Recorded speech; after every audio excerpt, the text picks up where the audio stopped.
नमस्कार मित्रांनो, कथेचा ठेवा या चॅनलमध्ये पुन्हा एकदा आपलं खूप खूप स्वागत आहे. आज आपण अतिशय प्रेरणादायी कथा पाहणार आहोत. सावळ्या रंगाची सावली. गावातला थंड हिवाळ्याचा पहाटेची वेळ. एक लहानशा घरात बाळाच्या रडण्याचा आवाज घुमला. शेजारी पाजारी धावत आले. सगळ्यांना कुतूहल होतं. मुलगा झाला की मुलगी? सुईणबाई बाहेर आल्या आणि म्हणाल्या, मुलगी झाली ग मुलगी. घरात आनंद झाला, पण लगेच काहींच्या चेहऱ्यावर हलकंसं वाकडं स्मित उमटलं. काय करणार, मुलगीच झाली तर. आणि बघा ना, रंगही सावळा आहे. आईनं बाळाला मिठीत घेतलं. तिच्या डोळ्यात मात्र प्रेमाशिवाय दुसरं काही नव्हतं. ती म्हणाली, माझी अनामिका कितीही सावळी असली तरी माझ्यासाठी तीच सुंदर आहे. हीच माझी लक्ष्मी आहे.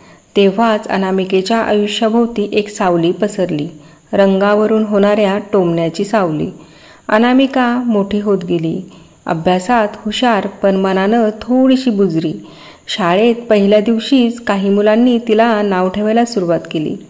अगं बघा ना हिला, काळी कोळशाची गाडी, कशी दिसते बघ, अगदी सावळी, अगदी सावळी सावळी.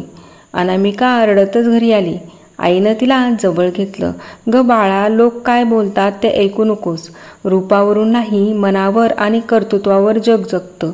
अनामिकेनं मनाशी ठरवलं, मी अभ्यासात इतकी चमकेन की लोकांचा रंगाबद्दलचा विचार बदलून टाकेन. अनामिका दिवसरात्र अभ्यास करू लागली. ती पहाटे उठून पाठांतर करी. संध्याकाळी शेतात वडिलांना मदत करी. गावातलं वातावरण मात्र कठीणच होतं. शेजारनी वारंवार आईला म्हणत, अगं तुझ्या मुलीला थोडं हळद उठण लाव, कदाचित थोडी गोरी दिसेल. आई हसत म्हणायची, माझ्या मुलीचं सौंदर्य तिच्या चेहऱ्यावर नाही, तिच्या मेहनतीवर आहे. हळूहळू अनामिका शाळेत नावारूपास आली. स्पर्धा, निबंध, वक्तृत्व सगळ्यात पहिली. 10वीच्या बोर्डाच्या परीक्षेत अनामिकेने गावात पहिला नंबर मिळवला.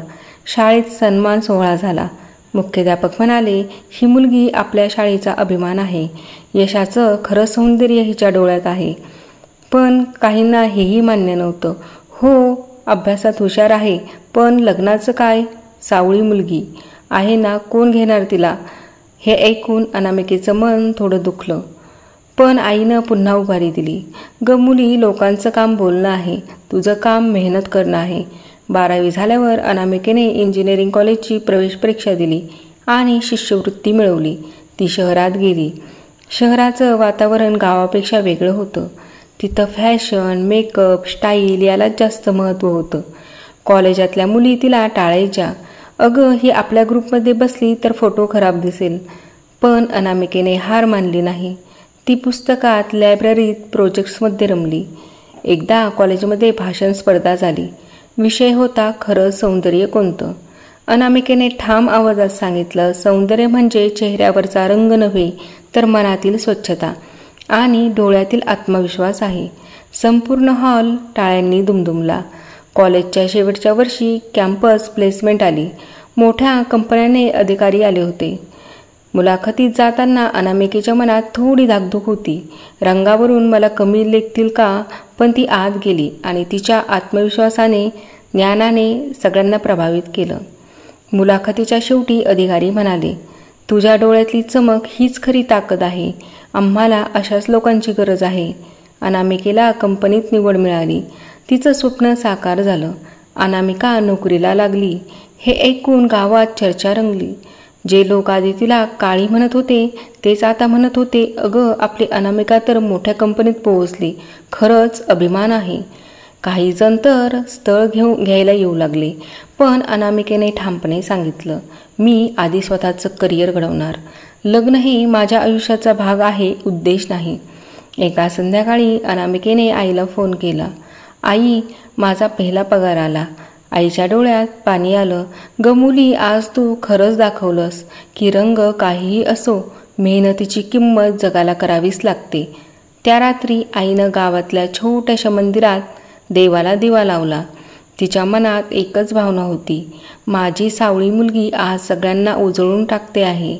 अनामिकेची गोष्ट अनेक मुलींसाठी प्रेरणा ठरली. गावातल्या शाळेत ती विशेष कार्यक्रमासाठी बोलवली गेली. तिनं विद्यार्थ्यांना सांगितलं, माझं रूप, माझा रंग हे माझ्या हातात नव्हतं, पण माझं भविष्य माझ्या हातात होतं. तुम्हीही मेहनत करा, आत्मविश्वास ठेवा. लोक काय म्हणतात त्याकडे लक्ष देऊ नका. संपूर्ण शाळा टाळ्यांनी दुमदुमली. अनामिकेची गोष्ट ही फक्त एका सावळ्या मुलीची कथा नाही, ही त्या प्रत्येक मुलीची कथा आहे जिला समाजात रूपावरून कमी लेखलं, पण जिला ठाऊक आहे की खरं सौंदर्य म्हणजे मेहनत, आत्मविश्वास आणि चांगुलपणा. आज अनामिका स्वतःवर अभिमान बाळगते. तिनं स्वतःच्या सावलीला शक्तीत रूपांतरित केलं.